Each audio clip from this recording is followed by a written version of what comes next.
कैसे हो बाबू? इससे पिछले क्लास तक हमने पढ़ लिया था, कंसंट्रेशन टर्म को हमने कंप्लीट किया था और अभी हम लोग स्टार्ट करेंगे डिफरेंस बिटवीन मोलेरिटी एंड मोलेलिटी। ध्यान दीजिएगा, मोलरता और मोलरता में अंतर।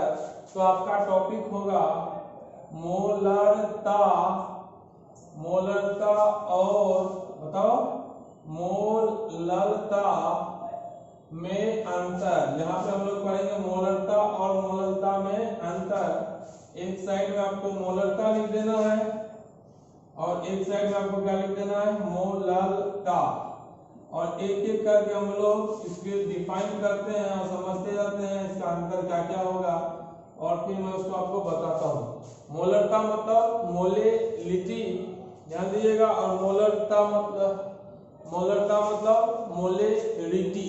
एक तो लिटी हो गया और दूसरा आपका क्या हो जाएगा, रीटी। ध्यान दीजिएगा, एक लिटी और दूसरा रीटी। तो कहीं ना कहीं अभी आप देख लीजिए, आराम से हम लोग पढ़ते हैं मोलरता और मोलरता में अंतर। स्टार्ट करते हैं, चलिए एक एक करके पढ़ेंगे। सबसे पहले हम लोग क्या करेंगे, दोनों को डिफाइन करेंगे। पहला अंतर क्या हो जाएगा, डिफाइन कीजिए। दोनों को डिफाइन करने का अपना अलग अलग तरीका होगा, ध्यान दीजिएगा। और कैसे डिफाइन करेंगे वो हम लोग कर लेते हैं, देखिएगा ध्यान से। तो सबसे पहले हम लोग इसको क्या करेंगे, डिफाइन करेंगे। डिफाइन करने के लिए आपको अलग अलग जो मेथड्स होगा। तो पहला आपका मोलरता क्या कहते थे बताओ, 1 लीटर विलियन में, 1 लीटर विलियन में उपस्थित, 1 लीटर विलियन में उपस्थित विलय के मोलों की संख्या, 1 लीटर विलियन में उपस्थित विलय के मोलों की संख्या विलियन की मोलरता कहलाती है। ध्यान दीजिएगा, आपको बताए थे कि 1 लीटर क्या लीजिएगा, आपका कोई 1 लीटर विलियन है, आप उसमें देखिएगा विलय का कितना मोल है, जितना विलय का मोल होगा वही विलियन की क्या होगी, मोलरता होगी। तो 1 लीटर विलियन में उपस्थित विलय के मोलों की संख्या को क्या कहेंगे हम लोग, विलियन की मोलरता। 1 लीटर विलियन है, उसमें कितना विलय का मोल है। यदि 1 लीटर विलियन में 2 मोल है तो 2 मोलरता, 3 मोल है तो 3 मोलरता। अब जब यहाँ पे अंतर लिखेंगे तो क्या लिखेंगे, यहाँ पे विलियन लिखे हैं मगर यहाँ पे कौन होगा, विलायक होगा। तो आप लिखोगे 1 केजी, या 1 केजी को क्या लिख सकते हो, किलोग्राम। 1 किलोग्राम, ध्यान दीजिएगा, विलायक में 1 किलोग्राम विलायक में उपस्थित विलय के मोलों की संख्या, विलय के मोलों की संख्या विलियन की मोलरता कहलाती है। ध्यान दीजिएगा, क्या बोले, 1 केजी विलायक में उपस्थित विलय के मोलों की संख्या को क्या कहेंगे, विलियन की मोलरता कहेंगे। यदि हम लोग फॉर्मूला लिखे यहाँ पे बाबू, तो इसको किससे डिनोट करते थे, मोलरता को m से। तो m बराबर आ जाएगा, बोलो, विलय का मोल बटे विलियन का आयतन, विलय का मोल बटे विलियन का आयतन। और यह आयतन किस में लेंगे, लीटर में लेंगे। ध्यान दीजिएगा। और बात करें यहाँ, तो यहाँ पे क्या लिखेंगे, मोलरता को किससे डिनोट करते हैं, स्मॉल एम से स्मॉल एम जो होगा वो आपका आएगा विलय का मोल बटे विलायक का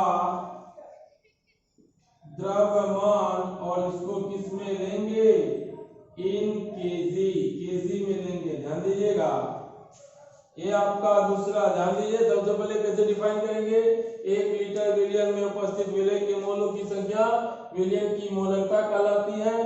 1 किलोग्राम विलायक में उपस्थित विलय के मोलों की संख्या विलयन की मोलरता कहलाती है। इसका फॉर्मूला अलग लिख दिए, वहां पे अलग लिख दिए। वहां विलायक का द्रव्यमान किसमें लिखते हैं, केजी में। कोई दिक्कत नहीं। चलिए आप इसको और लिख सकते हो, क्या लिख सकते हो, इसमें विलयन का आयतन लिया जाता है। आप देख रहे हो इसमें विलयन का क्या लिया जा रहा है, आयतन लिया जाता है, जबकि मोलरता में हम लोग क्या लेते हैं, द्रव्यमान। तो यहाँ पे लिख सकते हैं इसमें विलयन का आयतन लिया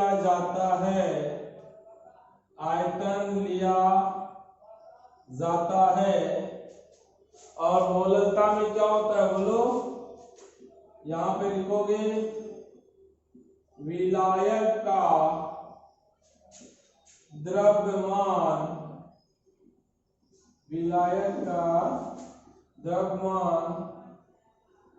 लिया जाता है। अब एक चीज और देखिए, इसका क्या है, मोलरता जो है इसको उतार लीजिए बाबू, इसको 2 सेकंड में उतार लें बच्चे, उतार लें इसको। दिख रहा है क्या आप लोगों को, चलो देख पा रहे हो, बिल्कुल देख पा रहे हो, चलो ठीक है, यहाँ तक लिख सकते हैं सब, बिल्कुल लिख सकते हैं। चलिए इसको उतारिए। अब मोलरता का अगला फैक्टर, मोलरता में जो लिखेंगे हम लोग, क्या लिखेंगे उसको देखिएगा, क्या लिख सकते हैं, मोलरता। फिर इसको समझाते हैं कि कौन कौन ताप पे डिपेंड करेगा। ठीक, मोलरता ताप पर निर्भर होता है, मोलरता ताप पर निर्भर होता है। यह ताप के बदलने के साथ साथ क्या होगा, बदलेगा। हर जगह आप जिस प्लेस में जाओ मोलरता कांस्टेंट नहीं होगा, क्योंकि टेम्परेचर बढ़ने के। कोई विलयन आप लिए, सपोज एक विलयन लिए जिसकी मोलरिटी या मोलरता यूएस में अलग है, उसको जब इंडिया लेके आएंगे तो उसका मोलरता अलग होगा। क्यों, क्योंकि यूएस का टेम्परेचर अलग होगा, मान लीजिए इंडिया का टेम्परेचर अलग है। तो टेम्परेचर के बढ़ने के साथ साथ, ध्यान दीजिएगा, टेम्परेचर के बढ़ने या घटने के साथ साथ मोलरता या मोलरिटी आपका चेंज हो जाता है बाबू, जबकि मोलरता ताप पर निर्भर नहीं करता। तो यहां से आप लिख सकते हो, क्या लिख सकते हो बोलो, मोलरता ताप पर निर्भर नहीं करता है। मोलरता ताप पर निर्भर नहीं करता है। क्यों नहीं करता, ये हम थोड़ी देर में 2 सेकंड में आपको बताएंगे। मोलरता ताप पर निर्भर क्यों नहीं करता, ये अभी आपको हम बताएंगे। ठीक है बाबू, ये उतार लिए इसको। चलिए ठीक है, ये मोलरता में अंतर आपका ये कंप्लीट हुआ। अब बच्चे कुछ बोलेंगे कि सर बताइए ताप पे कैसे पता चला निर्भर करेगा, कैसे पता चला निर्भर नहीं करेगा। तो हमको एक चीज बताते हैं, ध्यान दीजिएगा, ध्यान से सुनिएगा। सांद्रता, वो सारा कंसंट्रेशन टर्म, ध्यान दीजिएगा, जिसमें आपका वॉल्यूम इन्वॉल्व हो, सारा कंसंट्रेशन टर्म जिसमें वॉल्यूम इन्वॉल्व हो वो ताप पर निर्भर करता है। जिसमें भी वॉल्यूम दिख जाए वो क्या करेगा, ताप पर निर्भर करेगा, है ना। तो ध्यान दीजिए, यदि यदि कंसंट्रेशन ध्यान दीजिएगा, यदि कंसंट्रेशन टर्म में वॉल्यूम हो, क्या हो, वॉल्यूम हो, थोड़ा समझिएगा, इंग्लिश भी समझ सकते हैं। कंसंट्रेशन मतलब सांद्रता जो हम लोग व्यक्त कर रहे थे। यदि कंसंट्रेशन टर्म में क्या हो, वॉल्यूम हो, तो वह ताप पर निर्भर करता है। यदि कहीं भी लगे कंसंट्रेशन टर्म में क्या है, वॉल्यूम है, वो ताप पर निर्भर करेगा, है ना। तो वॉल्यूम ताप पे निर्भर करता है। क्यों सर, क्यों ऐसा? तो सपोज एक चीज आप बताइए, वॉल्यूम नॉर्मली क्या होता है कि कितना स्पेस ऑक्युपाई किया। सपोज एक बात बोलो, ये आप देखो ऐसा, इसमें पानी इतना है, ये वाटर इतना सा है, दिख रहा है सबको, पानी इतना सा है, टेम्परेचर मान लो कम है 30 डिग्री सेल्सियस, पानी कितना सा दिख रहा है, इतना सा दिख रहा। यदि यहीं पे हम लोग क्या कर देंगे, टेम्परेचर कितना कर दें, यदि हम 100 डिग्री कर दें, कितना कर दें, ये पानी ही है मगर टेम्परेचर हमने क्या कर दिया, 100 डिग्री सेल्सियस कर दिया। ध्यान दीजिएगा, यहाँ टेम्परेचर कितना है, 30 डिग्री सेल्सियस। यदि टेम्परेचर को हमने क्या कर दिया, 100 डिग्री सेल्सियस कर दिया, तो आप खुद सोच सकते हो बाबू, 30 डिग्री था तो कुछ नहीं, यदि 100 डिग्री सेल्सियस जब हुआ टेम्परेचर, तो ये क्या हो गया, पूरे के पूरे कंटेनर को ये क्या करेगा, बोलो, वेपर बन के कहाँ ऊपर उड़ेगा और लगभग ये कंटेनर को क्या करेगा, भर देगा। तो पहले से ज्यादा जगह छेका कि कम जगह छेका? टेम्परेचर जैसे बढ़ाएंगे पानी वाष्प बनेगा, वाष्प बन करके पूरे के पूरे डब्बा में फैल जाएगा। इसका मतलब ये ज्यादा जगह छेक रहा है। तो यहाँ पे क्या देख रहे हो, कम जगह छेक रहा है। तो ताप बढ़ाने के साथ क्या होता है, किसी भी मॉलिक्यूल्स क्या होंगे, वो फैलना शुरू करेंगे और ज्यादा स्पेस को ऑक्युपाई करेंगे, भरेंगे, ज्यादा स्पेस को ऑक्युपाई करेंगे। तो हम कह सकते हैं कि यह ताप पर निर्भर करेगा। क्यों? क्योंकि देखो यहाँ पे कुछ और वॉल्यूम, यहाँ कुछ और, है ना। तो ये वॉल्यूम बदल सकता है। वॉल्यूम क्या होगा, यदि ताप के बढ़ने तगने के साथ वॉल्यूम आपका बदल जाएगा, मगर मास नहीं बदलेगा। जब मास इसी का वजन कीजिएगा तो ये वजन आपका अलग नहीं आएगा, जितना वजन यहाँ होगा उतना वजन यहाँ होगा। तो ध्यान दीजिएगा, है ना। तो क्या देखते हैं, टेम्परेचर जैसे बढ़ाते हैं तो वॉल्यूम भी क्या होता है, बढ़ घट जाता है। और मोलिबिलिटी को हम लोग कैसे डिफाइन किए थे, m बराबर नंबर ऑफ मोल बटे volume of solution in litre. और आत्मा से बोलो, यहाँ पे वॉल्यूम इतना था और यहाँ वॉल्यूम बढ़ गया, मतलब यहाँ पे क्या हुआ, वॉल्यूम बढ़ गया। वॉल्यूम क्या हो गया, बढ़ गया। और यदि वॉल्यूम बढ़ गया यहाँ पे, तो ये वाला तो फिक्स है, ये वाला तो फिक्स है, नीचे क्या हो गया, बढ़ गया, तो मोलरता क्या हो जाएगा, घट जाएगा। यहाँ वॉल्यूम कम है तो यहाँ मोलरता क्या होगा, ज्यादा होगा। तो आपको कुछ दिमाग में उतना नहीं रखना है, नहीं समझ में आया तो आपको ध्यान में रखना है, जहां जहां वॉल्यूम का टर्म होगा उसमें क्या होगा, बोलो, वो ताप पर निर्भर करेगा। तो हम लोग कौन कौन सा कंसंट्रेशन टर्म पढ़े, बोलो, परसेंटेज, वेट बाय वेट। तो यहां से एक क्वेश्चन आपको देते हैं, इनमें से कौन ताप पर निर्भर करता है। ताप पर कौन कौन निर्भर करेगा, ध्यान दीजिएगा। एक तरफ से हम लोग पढ़ते हैं परसेंटेज वेट बाय वेट, दूसरा है परसेंटेज वेट बाय वॉल्यूम, तीसरा है परसेंटेज वॉल्यूम बाय वॉल्यूम, चौथा है मोलरता। मोलरता को डिफाइन कैसे करते हैं, बगल में लिख देंगे तो आपको ज्यादा आसान होगा। मोलरता बराबर क्या होता है, बोलो, NV number of mole of solute बटे वॉल्यूम ऑफ सॉल्यूशन। और उसके बाद बात कर लेते हैं, पांचवा यहां से आ जाएगा मोलरता। मोलरता क्या है, बोलो, NV बटे WA इन kg। तो अब एक चीज आत्मा से बताइएगा, जिसमें जिसमें वॉल्यूम का टर्म अवेलेबल है वो ताप पर निर्भर करेगा, और जिसमें जिसमें वॉल्यूम नहीं है वो ताप पर निर्भर नहीं करेगा। तो इनमें से कौन कौन ताप पर निर्भर करता है? क्या इसमें वॉल्यूम दिख रहा है? क्या इसमें वॉल्यूम दिख रहा है? वॉल्यूम नहीं दिख रहा, मतलब ये ताप पर निर्भर नहीं करेगा। इसमें वॉल्यूम दिख रहा है? क्या दिख रहा है? जिसमें जिसमें वॉल्यूम दिखे वो ताप पर निर्भर करेगा, ये हो गया। इसमें वॉल्यूम दिख रहा है? क्या दिख रहा है? ताप पर निर्भर करेगा। क्यों? क्योंकि हम लोग क्या देखे थे, वॉल्यूम जैसे बढ़ गया, टेम्परेचर को जैसे बढ़ाए तो वॉल्यूम बदल गया, टेम्परेचर को जैसे बढ़ाए तो वॉल्यूम बदल गया। क्लियर? तो कौन ताप पर निर्भर करेगा? जिसमें जिसमें वॉल्यूम का टर्म हो। इसमें वॉल्यूम का टर्म, इसमें वॉल्यूम का टर्म, ये ताप पर निर्भर करेगा। क्या इसमें वॉल्यूम का टर्म है, नीचे तो कोई नहीं, ये करेगा ताप पर निर्भर? ये ताप पर निर्भर करेगा? नहीं करेगा। क्यों? क्योंकि इसमें वॉल्यूम का टर्म नहीं है। तो कभी कभी क्वेश्चन आपसे पूछेगा कौन ताप पर निर्भर नहीं करेगा, तो ये नहीं करेगा। क्यों नहीं करेगा? मोललता ताप पर निर्भर नहीं करता है। तो यहां से लिख सकते हो, क्यों? बोलो बाबू, मोललता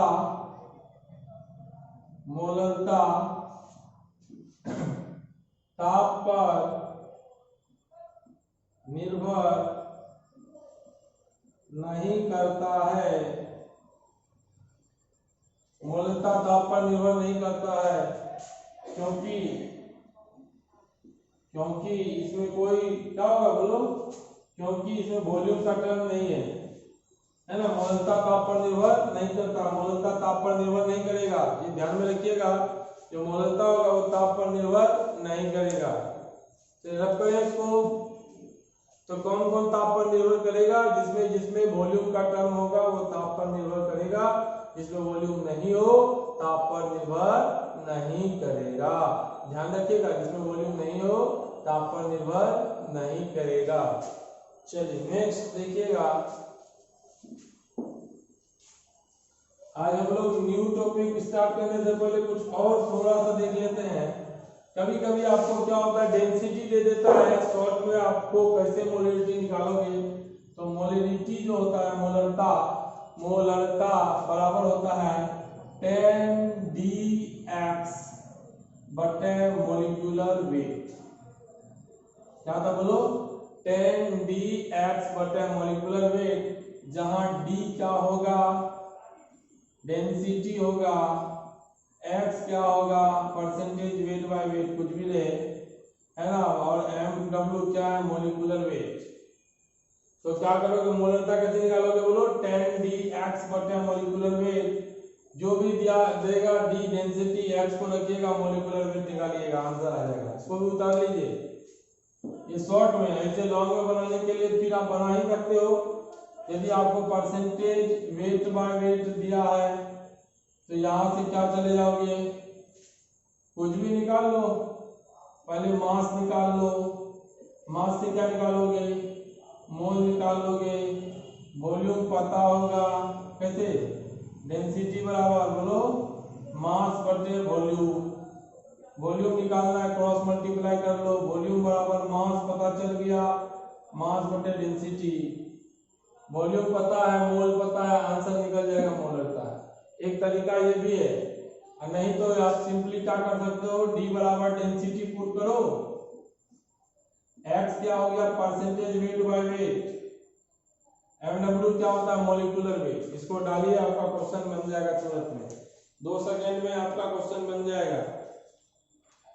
चलिए ठीक है, आज नया टॉपिक हम लोग स्टार्ट करेंगे।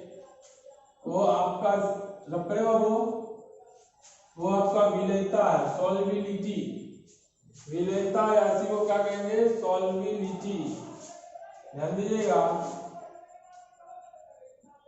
सॉल्विलिटी, इसी को क्या कहते हैं? विलेयता कहते हैं। तो विलेयता होता क्या है? सबसे पहले आप इस चीज को आसानी से समझिएगा। मान लीजिए कोई आप फिक्स विलायक लिए, ये आपका विलायक है। विलायक कौन होता है? विलयन में जिसकी मात्रा ज्यादा होती है उसको क्या कहते हैं? उसको हम लोग विलायक कहते हैं। विलयन में जिसकी मात्रा ज्यादा होती है क्या कहलाता है? बोलो विलायक कहलाता है। सपोज आप विलायक लिए, विलायक या हम पानी ही ले लिया, मान लो क्या लिए बोलो, पानी। सपोज हमने क्या लिया, विलायक लिया, और यदि इस विलायक में हम क्या कर रहे हैं, मिला रहे हैं, क्या मिला रहे हैं बोलो बाबू, विलय को मिला रहे हैं। तो ध्यान दीजिएगा, किसी विलायक के निश्चित मात्रा में, क्योंकि हम यहाँ पे कहीं ना कहीं क्या किए, विलायक फिक्स करके रखे कि भाई 500 ग्राम हम वाटर लिए हैं यहाँ पे, और इस वाटर में हमको चेक करना है कि अधिक से अधिक हमारा चीनी कितना घुल सकता है। तो किसी फिक्स अमाउंट ऑफ सॉल्वेंट में आपका मैक्सिमम या ज्यादा से ज्यादा जितना विलय घुलेगा वही विलयन की विलयता कहलाती है। सपोज आप यहाँ विलायक ले लिए चीनी, आप ऊपर से किसको मिलाना शुरू किए, चीनी को मिलाना शुरू किए। 1 चम्मच चीनी लिए, क्या इसमें मिलाइएगा, मिलेगा हाँ या ना, मिल जाएगा, मगर उसको विलयन का विलेयता नहीं कहेंगे। क्यों, क्योंकि और भी इसमें चीनी घुल सकता है। फिर 1 चम्मच और डाले, फिर 1 चम्मच और डाले, फिर 1 चम्मच और डाले। अब विलियन बोला कि भाई मेरा कैपेसिटी अब और विलय को मेरे में घोलने का कैपेसिटी नहीं है। तो अधिकतम कितना विलय इसमें घुल सकता है वही उसका क्या होगा, विलयता होगा। विलयता अलग अलग कारक पर निर्भर करता है। जैसे यदि हम लोग ताप बढ़ा देंगे तो क्या होगा, दाब बढ़ा देंगे तो क्या होगा, तो अलग अलग फैक्टर्स वगैरह। तो विलयता क्या होगा, किसी क्या कहते हैं, फिक्स अमाउंट ऑफ सॉल्वेंट में मैक्सिमम कितना आपका सॉल्यूट डिसॉल्व हो सकता है वही उसका क्या कहलाता है, विलयता कहलाता है। मगर टेम्परेचर को क्या करके रखिएगा, फिक्स, क्योंकि यदि टेम्परेचर को बढ़ाए, ध्यान दीजिएगा, टेम्परेचर को क्या कर दीजिएगा, फिक्स। यदि टेम्परेचर को बढ़ाए तो और भी इसमें चीनी घुल सकता है। इसका एग्जांपल है, जब हम लोग क्या करते हैं, रसगुल्ला वगैरह तैयार करते हैं, उसका रस तैयार करते हैं, तो नॉर्मली हम लोग क्या करेंगे, मान लीजिए पहले क्या किए, नॉर्मल पानी में चीनी को रखे, डालते गए तो उसमें चीनी घुलता गया, चीनी घुलता गया, चीनी घुलता गया। अधिक से अधिक कितना चीनी घुल सकता है उस पानी में, वही उसका विलयता होगा। कोई बच्चा बोल दिया सर 500 ग्राम चीनी घुल गया, मगर कोई दूसरा आदमी क्या करेगा, वो 500 ग्राम नहीं देख करके वो हीट देना शुरू किया, और जैसे हीट देता है आपको पता है तो कुछ अमाउंट ऑफ चीनी और भी उसमें घुल जाता है। जब रस तैयार करते हैं रसगुल्ला का तो और चीनी डालते जाते हैं तो वह क्या होगा, उसमें घुलता जाता है। क्यों घुला भाई, क्योंकि ताप को हमने बढ़ा दिया। इसलिए हम लोग जब विलयता की बात करेंगे तो ताप को क्या कर देंगे, कांस्टेंट कर देंगे। ध्यान दीजिएगा ताप को। तो यहां से विलयता को डिफाइन कैसे करेंगे, ध्यान दीजिएगा, किसी निश्चित ताप पर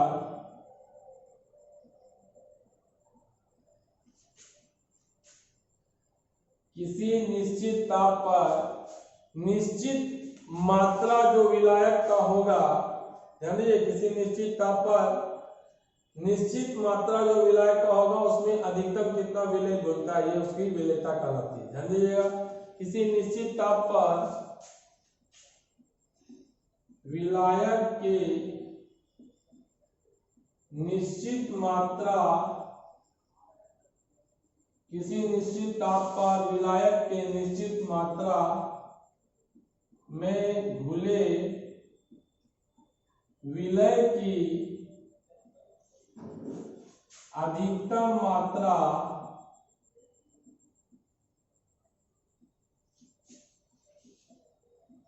मात्रा विलयन की विलयता कहलाती है।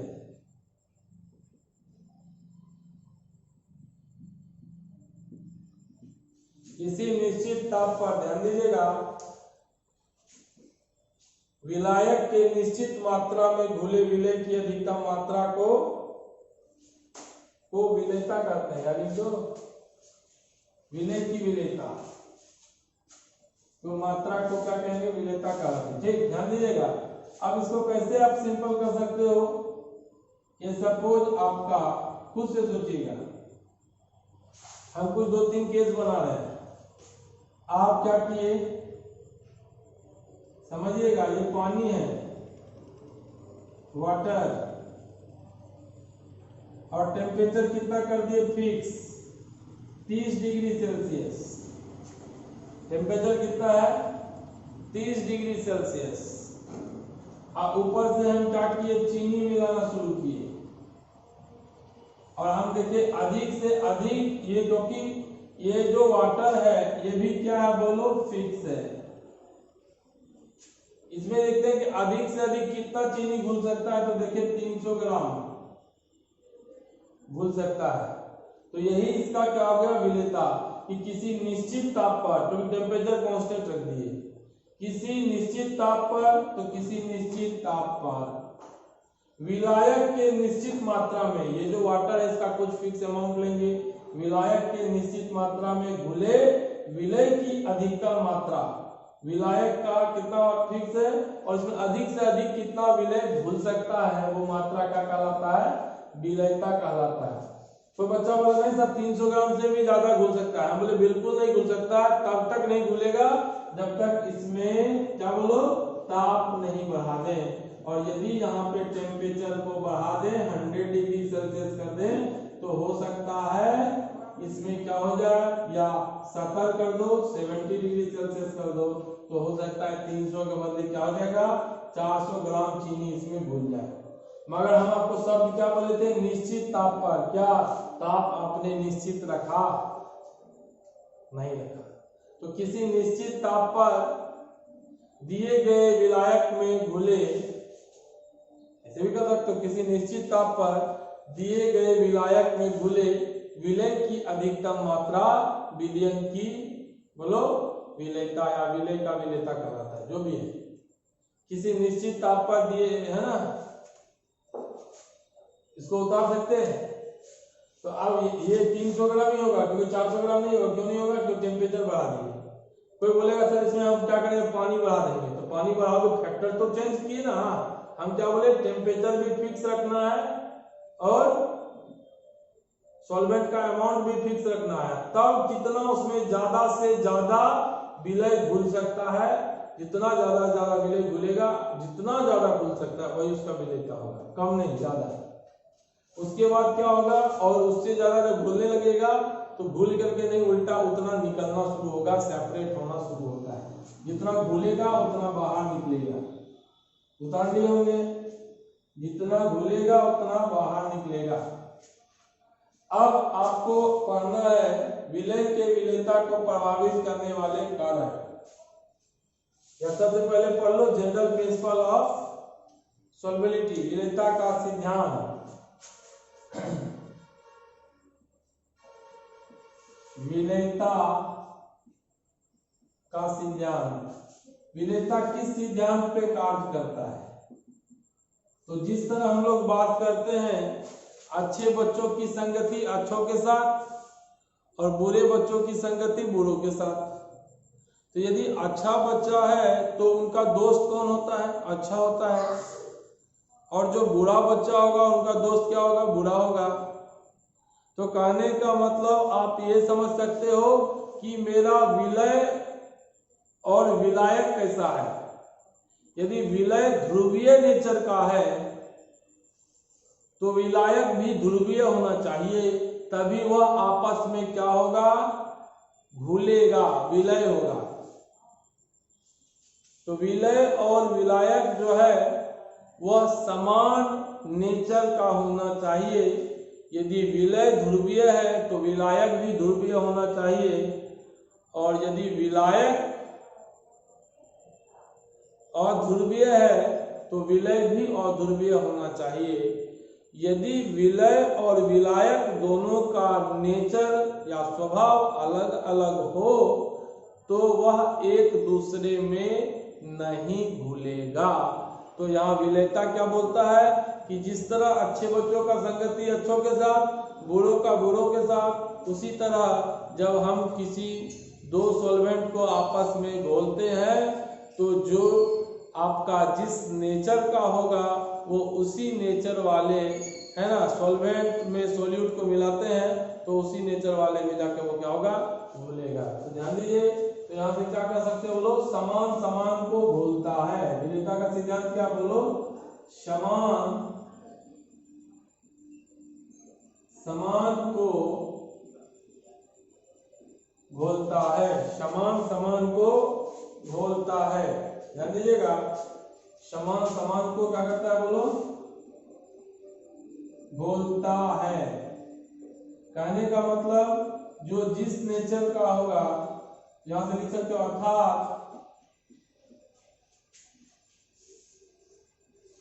अर्थात ध्रुवीय विलय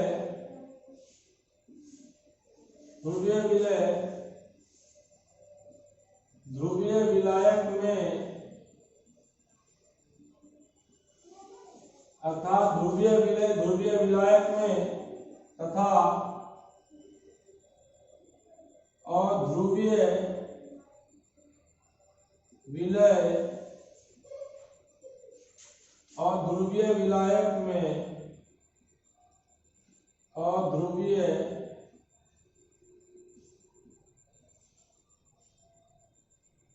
विलायक में समान समान को घोलता है। अर्थात ध्रुवीय विलय ध्रुवीय विलायक में तथा अध्रुवीय विलय अध्रुवीय विलायक में क्या होता है, बोलो घुलता है, मिलता है, घुलता है। कहने का मतलब यदि ध्रुवीय होगा तो ध्रुवीय विलायक में, और अध्रुवीय होगा तो अध्रुवीय विलायक में जाकर क्या करेगा, घुलेगा। ठीक, कोई दिक्कत बोलिए नहीं।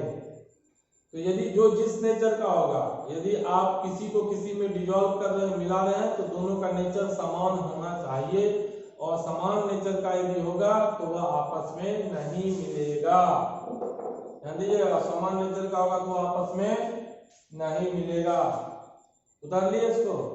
तो क्या बताया आपको, समान समान को घोलता है, अर्थात ध्रुवीय विलय किसमें घुलेगा, ध्रुवीय विलायक में, तथा अध्रुवीय विलय किसमें घुलेगा, अध्रुवीय विलायक में। अगला टॉपिक होगा, आपको दो तरह का सोलबिलिटी आपके किताब में है, एक है ठोस की द्रव में विलयता और दूसरा है गैस की द्रव में विलयता। एक है ठोस की द्रव में विलयता और दूसरा है गैस की द्रव में विलयता। आप दोनों को पढ़ेंगे तो सबसे पहला हमारा जो टॉपिक होगा वो होगा ठोस की द्रव में विलयता को प्रभावित करने वाले कारक। ठोस की द्रव में विलयता को प्रभावित करने वाले कारक। कि ठोस का द्रव में विलयता होगा, उसको कौन कौन सा कारक, कौन कौन सा फैक्टर्स क्या करेगा, इफेक्ट करेगा। तो ठोस की द्रव में विलयता को प्रभावित करने वाले कारक, ध्यान दीजिएगा, कौन कौन से फैक्टर्स होंगे जो ठोस को द्रव में विलयता को प्रभावित करेगा। तो सबसे पहला फैक्टर ध्यान दीजिएगा,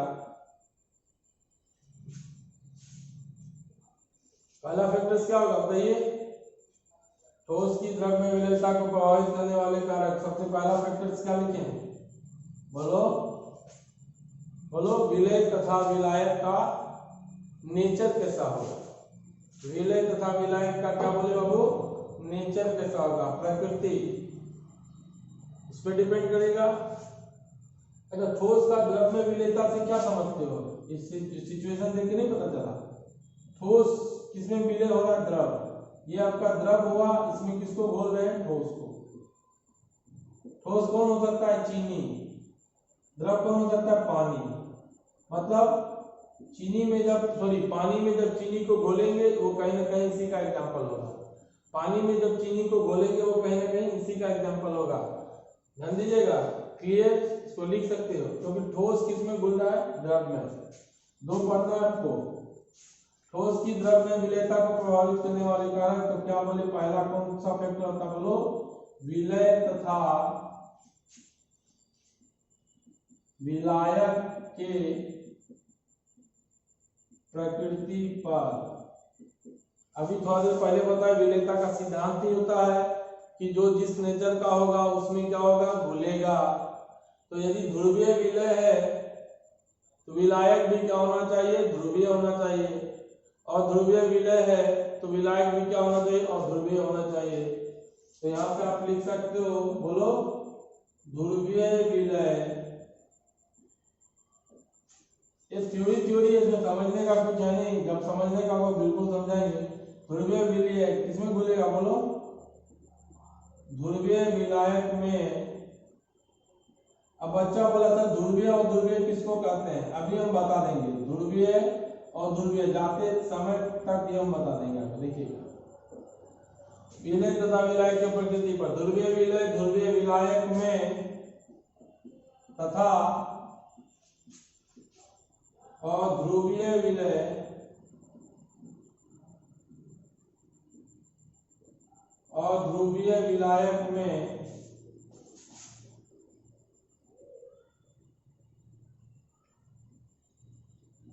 घुलता है। ध्रुवीय विलय किसमें घुलता है? ध्रुवीय विलायक में। तथा अध्रुवीय विलय किसमें घुलेगा? अध्रुवीय विलायक में। मगर क्या होगा? यदि ध्रुवीय को अध्रुवीय में मिलाएंगे तो यह आपस में नहीं घुलेगा। समझे? यदि उनका नेचर, प्रकृति अलग हो विलय और विलायक का, तो यह आपस में नहीं घुलेगा। ध्यान रखिएगा, बार बार ये नहीं बताइएगा इसे समझ में नहीं आया, नहीं बताए, है ना? तो ये ध्यान में रख लीजिए। प्रकृति। अगला कौन होगा? अगला कौन सा है कि भाई आखिर जो पानी में चीनी मिलाएंगे वो किस किस चीज पर निर्भर करेगा? तो सबसे पहले उसकी प्रकृति पे। ध्रुवीय होगा तो ध्रुवीय में घुलेगा, और ध्रुवीय होगा तो अध्रुवीय में घुलेगा। ध्रुवीय और ध्रुवीय में नहीं घुलेगा। चलिए, इसको उतार लिया हमने। चलिए, अगला यही दूसरा है, ताप। ताप का क्या विलयता पर प्रभाव पड़ता है? बिल्कुल पड़ता है। जब आप रसगुल्ला तैयार करते हो तो पहले कम, जब हीट नहीं करते हैं तो कम उसमें क्या होता है? चीनी घुलता है। और जैसे हीट करना शुरू करते हैं, टेम्परेचर बढ़ाते हैं, तो चीनी का भी अमाउंट उसमें क्या होता है? ज्यादा से ज्यादा घुलना शुरू हो जाता है। चीनी का भी अमाउंट उसमें ज्यादा से ज्यादा घुलना शुरू होता है। बाबू ध्यान दीजिएगा। तो ये क्या बताया आपको? यह आपको बताया कि ताप पर हम निर्भर करते हैं। तो बच्चा बोला कि सर कैसे ताप पर निर्भर करेगा? हर के लिए ऐसा नहीं। ये हम कह सकते हैं कि भाई आखिर प्रक्रम कैसा है। यदि किसी को हीट पसंद है, ताप पसंद है, तो ताप बढ़ाने के साथ विलयता बढ़ेगा। और किसी को ताप पसंद नहीं है तो ताप बढ़ाने के साथ विलयता घटेगा। तो यहाँ हम लोग बताएंगे दो तरह का प्रक्रम, एक ऊष्माशोषी और दूसरा ऊष्माक्षेपी। ऊष्माशोषी मतलब एंडोथर्मिक प्रोसेस, जो हीट को एब्जॉर्ब करता है। ऊष्माक्षेपी एक्सोथर्मिक प्रोसेस, जो हीट को रिलीज करता है। जिसको हीट पसंद है तो उसमें टेम्परेचर के बढ़ाने के साथ साथ विलयता भी बढ़ेगा, क्योंकि उसको पसंद क्या है? हीट। जैसे हीट आप उसमें डालिएगा तो सोल्युबिलिटी बढ़ जाएगी। जिनको हीट पसंद नहीं है, वो हीट रिलीज करता है, तो उसमें ताप बढ़ाइएगा तो विलयता बिल्कुल नहीं बढ़ेगा। तो यहां से आप लोग लिख सकते हो, दूसरा क्या लिख सकते हो? बताओ। तापमान का विलयता पर प्रभाव होता है ना? तो ध्यान दीजिएगा। ठीक, तो यहां से हम लोग क्या कर सकते हैं? ताप का विलेयता पर प्रभाव होता है। ठीक, ताप का विलेयता पर प्रभाव होगा कि नहीं होगा? होता है। यह निर्भर करता है कि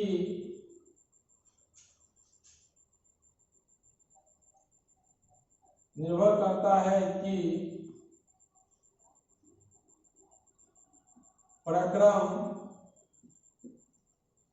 उष्मा शोषी है या उष्मा क्षेपी है। ध्यान दीजिएगा, ताप का विलेयता पर प्रभाव होता है, यह निर्भर करता है कि प्रक्रम उष्मा शोषी है कि उष्मा क्षेपी है। सबसे पहला हम क्या लिखेंगे? उष्मा शोषी। उष्मा शोषी, उष्मा शोषी मतलब क्या है बोलो? Endothermic reaction. अब खुद से बोलो, ये क्या बोला? हम उष्मा शोषी मतलब हम उष्मा का शोषण करेंगे, हम उष्मा को एब्जॉर्ब करेंगे। इसका मतलब इसका इच्छा है कि हम हीट को एब्जॉर्ब करेंगे। तो यह कोई प्रोसेस हीट को यदि पसंद करता है, यदि कोई प्रोसेस हीट को क्या करेगा? पसंद करेगा। तो आप ध्यान दीजिएगा, यदि उष्मा शोषी प्रक्रम होगा तो आप क्या कर सकते हो कि ताप का बढ़ने के साथ साथ विलेयता क्या होगा? बढ़ेगा, क्योंकि ये उष्मा शोषी है। इसको टेम्परेचर चाहिए, टेम्परेचर बढ़ने से इसमें क्या होगा? विलेयता बढ़ जाएगा। तो यदि उष्मा शोषी होगा, है ना, तो लिख सकते हैं उष्मा शोषी प्रक्रम रहने पर ताप वृद्धि के साथ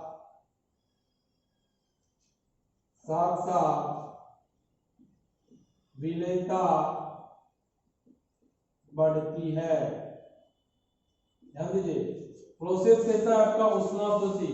तो वो प्रोसेस यदि आपको लगे उष्मा शोषी है, ध्यान दीजिएगा, एंडोथर्मिक रिएक्शन है, तो उष्मा शोषी प्रक्रम में क्या होगा? ताप वृद्धि के साथ साथ विलेयता क्या होगा? बढ़ेगा। तो ताप के वृद्धि के साथ विलेयता बढ़े तो प्रोसेस क्या कहलाएगा? उष्मा शोषी। ताप वृद्धि के साथ प्रोसेस क्या होगा? विलेयता बढ़े तो प्रोसेस क्या कहलाएगा? उष्मा शोषी। ध्यान दीजिएगा, तो ताप के बढ़ाने से क्या होता है? आपका विलेयता बढ़ रहा है। तो ये डिपेंड करेगा ना, यदि कोई बोलेगा कि ये जो प्रोसेस है उष्मा शोषी है, तो बताओ ताप का क्या प्रभाव पड़ेगा? तो हम बोलेंगे ताप यदि बढ़ाएंगे तो उष्मा शोषी जैसे बोला तो बोला कि उसको पसंद क्या है? हीट। तो ताप को जैसे बढ़ाएंगे तो विलेयता क्या होगा? बढ़ जाएगा। तो कह सकते हो यदि यह रिएक्शन कोई है, ये विलय है और विलायक है, विलय है और क्या है बोलो? विलायक है, दोनों को मिलाएंगे क्या बन जाएगा? विलयन बन जाएगा। और यदि इस रिएक्शन का डेल्टा H पॉजिटिव हो, ये इंडिकेट किया, क्या किया बोलो? डेल्टा H यदि चेंज इन एंथैल्पी पॉजिटिव होता है तो ये कैसा है? उष्मा शोषी है। तो यदि यह रिएक्शन उष्मा शोषी है, ध्यान दीजिएगा, क्या है? उष्मा शोषी है, तो यहाँ क्या होगा? ताप के बढ़ाने से विलेयता बढ़ेगा। तो आपको यदि बोलेगा ताप का क्या प्रभाव होगा, तो किसके बारे में चर्चा हम लोग कर रहे हैं? ठोस का द्रव में विलेयता। तो बोलेगा ठोस का द्रव में विलेयता ताप के बढ़ाने से क्या होगा? तो आप बोलिएगा यदि ताप उष्मा शोषी है मतलब हीट पसंद है, तो ताप देंगे तो विलेयता बढ़ेगा। क्या बोलोगे? ताप देंगे तो विलेयता बढ़ेगा। कोई दिक्कत? इसको उतार लीजिए। और दूसरा क्या प्रोसेस हो सकता है बोलो? चलो, उष्मा शोषी तो हो गया, उतार ही नहीं होंगे, कोई दिक्कत नहीं, प्रोसेस यूज कीजिए टाइम का, है ना। अगला क्या हो सकता है इसी में बोलो? उष्मा क्षेपी भी हो सकता है। उष्मा क्षेपी किसको कहेंगे? तो वो रिएक्शन जिसमें क्या होगा? हीट रिलीज होगा। ध्यान दीजिए, वो रिएक्शन जिसमें हीट क्या होगा, रिलीज होगा, ऊष्माक्षेपी कहलाएगा। ध्यान दीजिएगा, एक्सोथर्मिक रिएक्शन, वो रिएक्शन जिसमें हीट क्या होगा, एब्जॉर्ब होगा, वो क्या कहलाएगा, एंडोथर्मिक। और जिसमें हीट क्या होगा, रिलीज होगा, क्या कहलाएगा, एक्सोथर्मिक। ध्यान दीजिएगा। चलिए ठीक, तो वो रिएक्शन जिसमें हीट क्या होगा, एब्जॉर्ब होगा, ऊष्माक्षेपी क्या होगा, रिएक्शन में हम हीट रिलीज करेंगे। तो हीट में यदि रिएक्शन में हीट रिलीज करेगा तो आप खुद से बताइए, क्या इसको हीट पसंद है, इसको हीट पसंद है, नहीं। इसको चाहिए टेम्परेचर, नहीं, क्योंकि खुद से रिलीज करता है। जब ये इसको टेम्परेचर ही नहीं चाहिए, खुद से रिलीज करेगा हीट वगैरह, तो आप कहाँ से बताइएगा, कैसे बताइएगा कि ये कहाँ है, बोलिए, ऊष्माशोषी है कि ऊष्माक्षेपी है। ध्यान दीजिएगा। क्लियर? चलिए ठीक है, तो आप यहां से सोच सकते हैं, क्या सोच सकते हैं बताइए, बोलिए। चलिए ठीक है, आप यहां से सोच सकते हैं कि रिएक्शन ऊष्माशोषी है कि ऊष्माक्षेपी है। अभी ताप पे तो ऊष्माक्षेपी, इसको बोलो हीट पसंद इसको नहीं है। जिसको हीट पसंद नहीं होगा तो वहां क्या करेंगे, ताप बढ़ाएंगे तो क्या होगा, विलेयता घटेगा, ऊष्माक्षेपी हीट रिलीज करेगा। तो बोलो ऊष्माशोषी होगा, तो क्या बोलोगे, ऊष्माक्षेपी प्रक्रम में, ध्यान दीजिएगा, ऊष्माक्षेपी प्रक्रम में क्या होगा, बोलो, ताप बढ़ाने से ठोस की द्रव में विलेयता घटती है। क्यों बाबू, ये पहले बोला कि हमको हीट नहीं चाहिए, हमको कोई मतलब नहीं हीट से, हम हीट एब्जॉर्ब करना नहीं चाहते, नहीं पसंद करते ही, तो अब जबरदस्ती इसको आप हीट दीजिएगा तो क्या इसको अच्छा लगेगा, क्या, बिल्कुल अच्छा नहीं लगेगा। हीट देने से इसको हीट पसंद नहीं है, इसको हीट पसंद नहीं है, ये हीट लेना नहीं चाहता। तो ऊष्माक्षेपी प्रक्रम में ये हीट लेना ही नहीं चाह रहा, आप हीट दे रहे हो, तो हीट लेना नहीं चाह रहा, हीट दोगे तो इसको कष्ट होगा, कष्ट होगा मतलब इसका विलेयता घटेगा। तो जिसको हीट पसंद है वहां टेम्परेचर बढ़ाने से विलेयता बढ़ जाएगा, जिसको हीट पसंद नहीं है वहां टेम्परेचर बढ़ाइएगा तो विलेयता घट जाएगा। तो इसका उल्टा, टेम्परेचर घटाइएगा तो विलेयता बढ़ जाएगा। तो यदि यहां से हम लोग क्या समझ सकते हैं, यदि विलय प्लस विलायक आपका विलयन हो जाए, यदि ऐसा रिएक्शन है, विलय प्लस विलायक क्या हो रहा है, विलयन, यदि यहाँ हमारा डेल्टा X निगेटिव आ जाए, विलय प्लस विलायक क्या हो रहा है, विलयन हो रहा है, और यदि यहाँ मेरा डेल्टा X क्या आ जाए, निगेटिव आ जाए, तो डेल्टा X जब निगेटिव आता है उसको क्या कहते हैं, बोलो, एक्सोथर्मिक। तो एक्सोथर्मिक में क्या होगा, बोलो, एक्सोथर्मिक, यही ना उसमें एक्सोथर्मिक, तो एक्सोथर्मिक में टेम्परेचर बढ़ाने से विलेयता घट जाता है। तो दो चीज आपको समझ में आ गया, विलय तथा विलायक की प्रकृति और बोलो टेम्परेचर। अगला कौन सा फैक्टर देखेंगे हम लोग, प्रेशर, दाब का क्या प्रभाव हो सकता है, किसमें हम लोग टेस्ट कर रहे हैं, बोलो, ठोस की द्रव में विलयता को प्रभावित करने वाले कारक तीन है। एक विलय और विलायक का प्रकृति पर, यदि विलय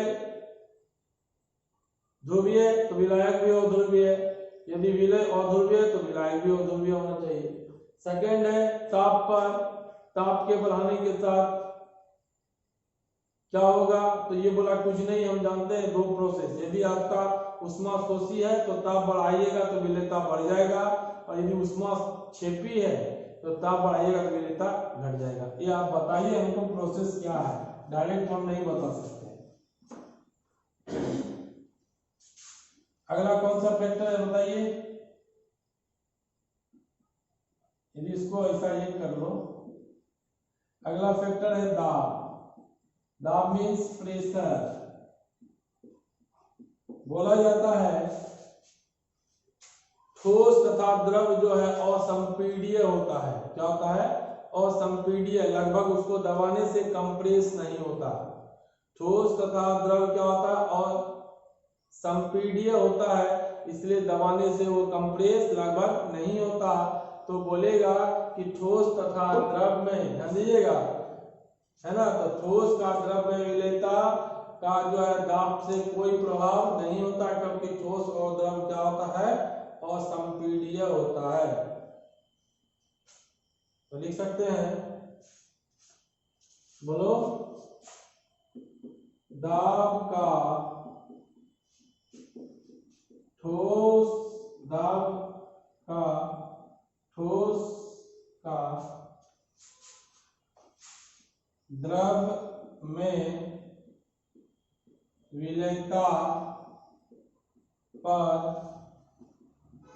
कोई प्रभाव नहीं होता। ध्यान दीजिएगा, दाब का ठोस का द्रव में विलेयता पर, दाब जो होगा प्रेशर, उसका ठोस का द्रव में विलेयता पर कोई प्रभाव नहीं होता, है ना। समझ गए ना बात को? मतलब प्रेशर आप लगाइए नहीं लगाइए उससे कोई लेना देना नहीं है, जो है वो उसका विलेयता ना बढ़ेगा ना घटेगा। प्रेशर लगाने से विलेयता ना बढ़ेगा ना घटेगा। क्यों बाबू? क्योंकि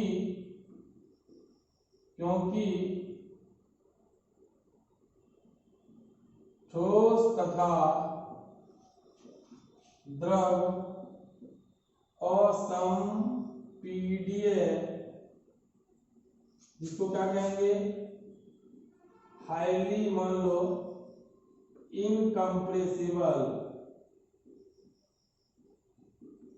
हाईली इनकम्प्रेसिबल होता है। मतलब ठोस और द्रव को यदि आप दाब भी लगाइएगा तो उसमें कोई भी चेंजेस नहीं आएगा। जब चेंज नहीं आएगा, इसका मतलब आप सिंपल सोचो कि चीनी को पानी में मिला दो मिला दो मिला दो, आप दाब बढ़ा भी दो तो उसमें फर्दर चीनी नहीं घुलेगा। बोलेगा क्यों? तो बोलना ठोस और द्रव जो है असंपीड्य है, इनकम्प्रेसिबल होता है। क्लियर? नेक्स्ट अगला आपको जो पढ़ना है, अब करें, चलो। ठोस की द्रव में विलेयता पर लिए कितने फैक्टर पे डिपेंड करता है? 3। एक तो विलय और विलायक के प्रकृति पर, यदि विलय ध्रुवीय होगा तो विलायक भी ध्रुवीय, विलय अध्रुवीय तो विलायक भी अध्रुवीय। सेकंड फैक्टर कौन सा बोले? बोलो, ताप। उष्मा शोषी होगा तो ताप के बढ़ाने से विलेयता बढ़ेगा, उष्मा क्षेपी होगा तो ताप के बढ़ाने से विलेयता घटेगा। तीसरा दाब, दाब का ठोस का द्रव में विलेयता पर कोई प्रभाव नहीं पड़ता। क्यों? क्योंकि द्रव और ठोस दोनों क्या है? असंपीड्य है। तो अगला होगा, बोलो, गैस की द्रव में विलेयता। गैस की द्रव में विलेयता, कि कोई गैस को हम लोग द्रव में मिला रहे हैं। तो अब याद करो, कोई एग्जांपल याद होगा तो कुछ बच्चा को याद रहता है, कोको कोला का बोतल। तो कोको कोला के बोतल को जैसे ढक्कन खोलते हैं तो आप क्या देखते हो? CO2 गैस रिलीज होता है। ढक्कन जैसे खोलते हो तो क्या देखते हो? CO2 गैस रिलीज होता है। CO2 गैस यदि रिलीज होता है बाबू, तो आप कल्पना कर सकते हैं कि कहीं ना कहीं उसमें CO2 को क्या किया गया होगा? मिलाया गया होगा। ये मान लो चीनी और पानी का घोल है जो सोडा है, इसमें किसको मिलाए? बोलो, CO2 को मिलाए, मिलाया होगा ना, चीनी पानी या जो सोडा है उसके घोल में CO2 को मिलाए। तो CO2 किसमें घुल रहा है? द्रव में। CO2 किसमें घुल रहा है? बोलो, द्रव में। तो गैस का द्रव में विलेयता, गैस का द्रव में विलेयता, ध्यान दीजिएगा। तो गैस का द्रव में विलेयता ध्यान में थोड़ा देंगे, कोको कोला भी ले जाएगा आपको, है ना। दूसरा, सबको पता है समुद्र जल, इसमें क्या होता है? बोलो, या पानी कहीं भी H2O होता है, उसमें ऑक्सीजन भी कहां से आता है? बोलो, एटमॉस्फेयर से ऑक्सीजन आकर के इसमें घुलते जाता है। तो क्या देखते हो, कभी कभी जो है ये जो आप तालाब होगा, नदी होगी, तो वहां क्या होता है, जब यहाँ पे पानी में ऑक्सीजन का मात्रा घटता है तो वो कहीं ना कहीं ऑक्सीजन क्या करता है, एटमॉस्फेयर से लेके अपने में डिजॉल्व कर लेता है। तो ऑक्सीजन किस में घुल रहा है, द्रव में। ऑक्सीजन किस में घुल रहा है, द्रव में। तो याद रखिएगा ये एग्जांपल हो सकता है गैस का द्रव में विलीनता। अब ये किस किस फैक्टर पे डिपेंड करता है, तो सबसे पहला फैक्टर प्रदूषक है। क्या शब्द था, बोलो बोलो, गैस तथा द्रव की प्रकृति पर, गैस तथा द्रव की प्रकृति पर ध्यान दीजिएगा कि कौन सा गैस है कौन सा द्रव है। गैस तथा द्रव की प्रकृति पर निर्भर करता है, ठीक। तो फिर वही क्या बोलोगे, बोलो विलय और विलायक। यहाँ विलय कौन है, बोलो गैस है, विलायक कौन है, द्रव। तो यहाँ पे भी लिख सकते हो, बोलो विलय तथा विलायक की प्रकृति पर। तो क्या बोलोगे, वही सेम चीज लिखोगे, क्या लिखोगे, बोलो ध्रुवीय विलय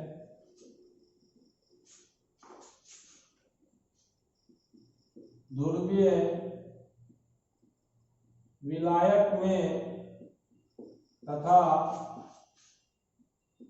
अध्रुवीय विलय अध्रुवीय विलायक में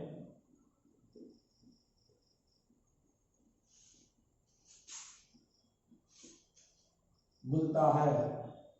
मतलब ये तो फिक्स है, दोनों के लिए कॉमन है। यदि आपका गैस कैसा नेचर का है, ध्रुवीय है, तो द्रव भी ध्रुवीय होना चाहिए। गैस अध्रुवीय है तो द्रव भी क्या होना चाहिए, अध्रुवीय होना चाहिए।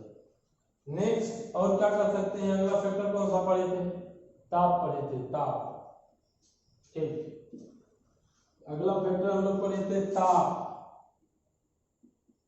अब तुम लोग खुद से समझ सकते हो, ताप समझना थोड़ा सा फिर लिखेंगे। ये द्रव है, क्या बोलो, द्रव है। ऊपर से किसको मिला रहे हैं, गैस को मिला रहे हैं। द्रव में किसको मिला रहे हैं, बोलो गैस।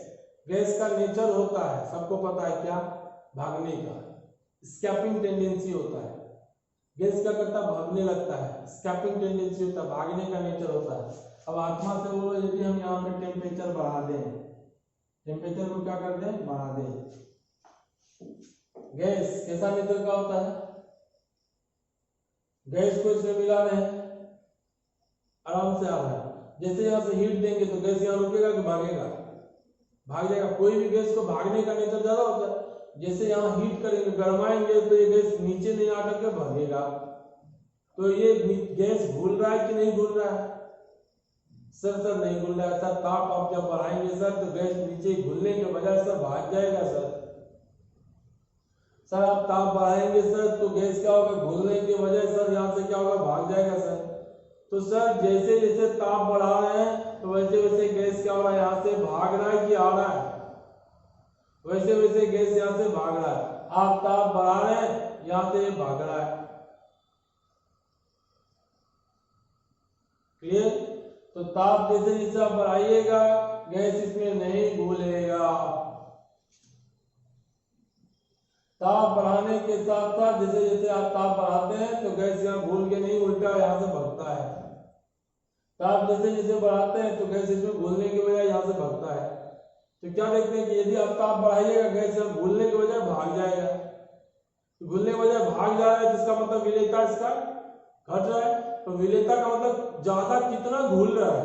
हम यहाँ देख रहे हैं ताप बढ़ा रहे हैं तो ये गैस यहाँ से उड़ जाएगा, और ताप जैसे घटाएंगे तो गैस फिर आ जाएगा। तो यहाँ से क्या पता चला, इसको आप बना भी सकते हो ध्यान में रखने के लिए कि गैस यहाँ से भागेगा। क्यों भागेगा सबको पता है। तो क्या लिखोगे, ताप के बढ़ने के साथ, टेम्परेचर को बढ़ाए, ताप के बढ़ने के साथ बोलो गैस की द्रव में ताप को बढ़ाएंगे जैसे, तो ताप के बढ़ने के साथ गैस की द्रव में बोलो विलयता घटती है या घटता है। तो ध्यान दीजिए, जैसे जैसे आप क्या कीजिएगा, बगल में बना भी लीजिएगा। यदि आपका ये क्या है, लिक्विड है, द्रव है, ऊपर से कौन आ रहा है, गैस, तो आप जैसे यहाँ से टेम्परेचर क्या कीजिएगा, बोलो बढ़ाओगे, इंक्रीज करोगे। टेम्परेचर जैसे बढ़ाओगे तो ये क्या होगा, गैस यहाँ आके नहीं उल्टा भागना शुरू करेगा, तो क्या होगा, वो घट जाएगा। क्लियर?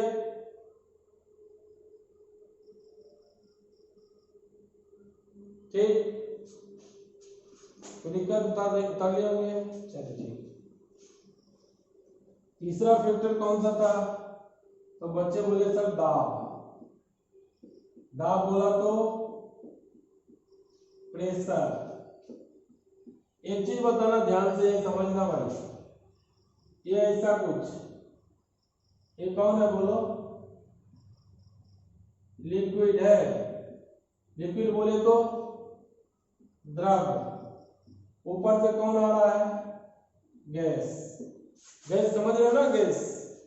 चलो ऊपर से गैस आ रहा था, हम पकड़े गैस को दबाना शुरू किए, गैस को क्या किए, दबाना शुरू किए कि आ और आ, तो गैस का किधर घुसना शुरू किया, बोलो गैस किधर आना शुरू किया, लिक्विड में मिलना शुरू किया।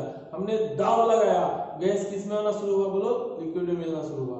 क्यों? क्योंकि गैस कंप्रेस होता है, गैस का मॉलिक्यूल्स क्या होगा, बोलो ऐसे ऐसे दूर दूर होगा, और जब इसको खूब प्रेशर लगाए तो गैस भी अपना क्या किया, पास पास आया मॉलिक्यूल्स और इसमें घुल गया। तो गैस भाग रहा था कि भाई हमको जाने दो, हमने क्या किया, जबरदस्ती रुको। इसका आप एग्जांपल सोच सकते हो कि यदि आप हीट करते हो, यदि पानी को गर्म करते हो तो वाष्प क्या होता है, ऊपर जाना शुरू करता है। आप कुछ नहीं करो, आसानी से लाना, ढक्कन को इसे रख देना, तो आपने ऊपर से क्या लगाया, प्रेशर। तो प्रेशर लगाया तो गैस ऊपर उड़ता है क्या, नहीं, उल्टा वो कंप्रेस होकर के ड्रॉपलेट्स बन करके छोटा छोटा बूंद वगैरह बन के फिर उसी में गिर जाता है। और यदि हम नहीं ऊपर से ढक्कन देते, प्रेशर नहीं लगाते, तो ये ऊपर की तरफ जाता है। तो हम लोग क्या करते हैं, गैस का किधर भागने का नेचर है, ऊपर एस्केपिंग टेंडेंसी है, हमने गैस को प्रेशर लगाया, दबाओ, तो गैस जब पास पास आएंगे तो उसका स्टेट कैसा हो जाएगा, लिक्विड टाइप का स्टेट हो जाएगा, और धीरे धीरे इसमें आकर के मिल जाएंगे। तो जितना ज्यादा प्रेशर लगाइएगा उतना गैस कितना होगा, पास पास आएगा और इसमें मिल जाएगा। जितना ज्यादा प्रेशर लगाइएगा ये गैस क्या होगा, पास पास आएगा और इसमें मिल जाएगा। समझ में आया ना? तो दाब लगाइएगा, ऊपर से क्या लगा रहे हैं, बोलो प्रेशर लगा रहे हैं, तो जैसे प्रेशर क्या करेंगे, लगाएंगे, इंक्रीज करेंगे, तो बोलो सॉल्युबिलिटी, विलेयता क्या हो जाएगा, बढ़ जाएगा। क्यों अब? क्योंकि ज्यादा से ज्यादा इसमें गैस घुलने लगेगा। क्लियर? इसको भी उतार लीजिए समझने के लिए। यहां से लोग क्या लिख सकते हैं, बोलो गैस का द्रव में विलेयता, गैस का द्रव में विलेयता, बोलो दाब बढ़ाने के साथ साथ, गैस का द्रव में विलेयता दाब बढ़ाने के साथ साथ, गैस का द्रव में विलेयता दाब जैसे बढ़ाए, गैस का द्रव में विलेयता दाब बढ़ाने के साथ साथ जैसे जैसे दाब बढ़ाए, बोलो क्या होगा,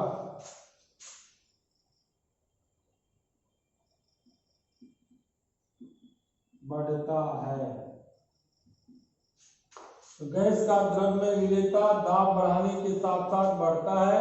यदि गैस को आप प्रेशर लगाओगे, जितना ज्यादा प्रेशर लगाओगे उतना ज्यादा ये किसमें, गैस का द्रव में विलेयता दाब के बढ़ाने के साथ साथ बढ़ता है, ये ज्यादा से ज्यादा घुल जाएगा। ठीक, आज के लिए इतना ही। सॉल्युबिलिटी हम लोग पढ़ लिए, फिर अगले क्लास में हम लोग इससे आगे, अब जो है सॉल्युबिलिटी ऑफ गैस, गैस का द्रव में विलेयता के लिए एक नया नियम दिया हमारे हेनरी साहब ने, उसके नियम को फिर हम लोग पढ़ेंगे। कोई दिक्कत बाबू नहीं, अच्छे से पढ़िए, ऑल द बेस्ट, है ना, बढ़िया से पढ़े। डाउट आने पे बिल्कुल आपको व्हाट्सएप नंबर पता है, कॉलिंग नंबर पता है, आप क्या करेंगे, कॉल करके डाउट्स पूछेंगे। हम हमेशा तत्पर रहते हैं आपको बताने के लिए, है ना। टेस्ट में अच्छा मार्क्स लाइए, क्वेश्चन यही आपका जो जहां सेक्शन तक आपका हो पाया वहीं तक आएगा, है ना बाबू। चले फिर मिलेंगे अगली क्लास में, तब तक के लिए नमस्कार, है ना, और घर में ही रहें, सुरक्षित रहें, ठीक है बाबू। चलिए ठीक है, ओके, चलिए ठीक।